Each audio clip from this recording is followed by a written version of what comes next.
showing here, we've got two things. We've got on the left-hand side our X2401 display, which is a 24-inch 16 by 9 with a resolution of 1920 by 1080. Okay. And it's very thin, as you can see from the profile of it. It's thin consistently all the way from top to bottom. And part of the reason it is that thin is because most LCD displays or panels will have a circuit board that is tacked onto them to be able to control the active matrix of the display.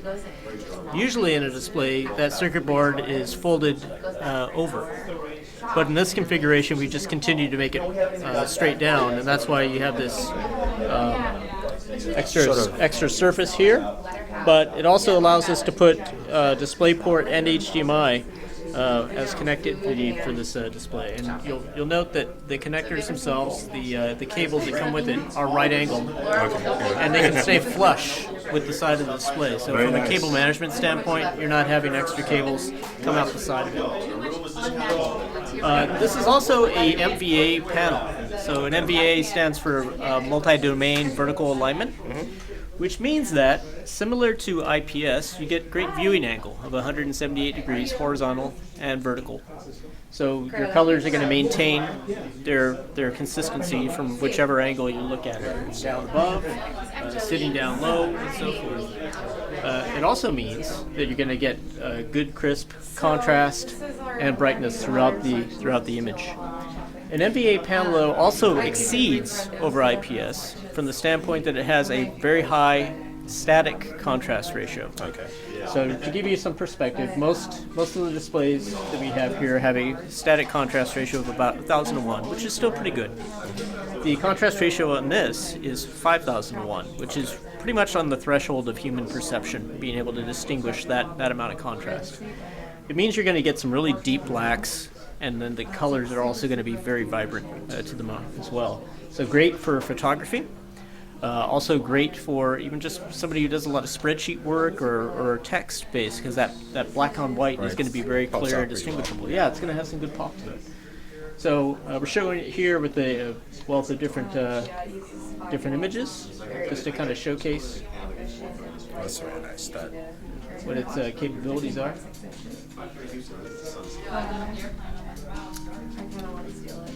Zippo lighters with the flame on. That's very nice. So how many ports does it come in total? Input ports, it has both HDMI and DisplayPort. Okay. And as a consumer monitor, having DisplayPort on it's pretty nice. It's been really built from the grounds up to be a PC to display interface. It's got highest bandwidth of the connectors out there today. So we're looking at it as a nice forward-looking type of connectivity. And what do you guys think about retail for this?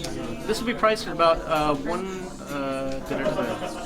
forget my bookkeeping here. I think it's $249. $249. Yeah. Okay. $249. Are you about to say one? I was about to say $149. I would buy that right now from you. Yeah. I'm gonna have to up the price on eBay. Okay. Yeah. So $249 is what we're going for on that. All right. And what do we have here? This is our new HP NV27. So we didn't get a chance to see the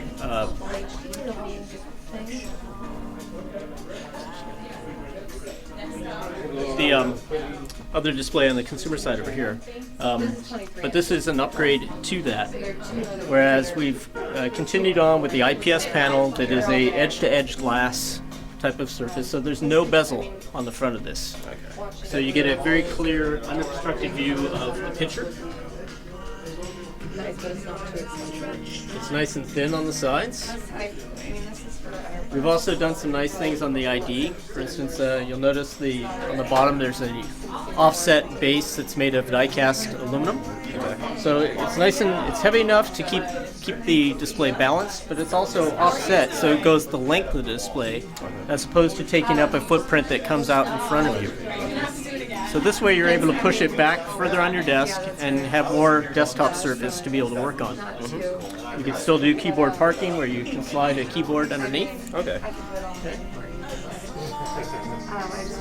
Another thing we wanted to do is be able to offer a significant step up from our mainstream lineup on our displays. And by doing that, we've added speakers and worked with the folks over at Beats Audio to tune the system Okay. so that it's capable of a studio quality sound. And how much does it retail for? This will be retailing for $4.99. $4.99. Okay. Available February of 2013. There's a headphone jack on the side for private listening. It also does Beats through that. For connectivity, we've got VGA, DisplayPort, and HDMI. And then other connectors include optical digital output, so you can feed the signal to a bookshelf system or to a stereo receiver if you wanted to do that. There's also a separate subwoofer output, so if you wanted to get even more bass out of this and let the speakers on the unit be driven a little less, then you could do that as well. And then this one is, and it was Thanks. You're welcome. Consumer Pavilion. See the So this one's Sure. from What's here? 27. What are we looking The, at? Size? this was 23. 20. So this is right, it's like full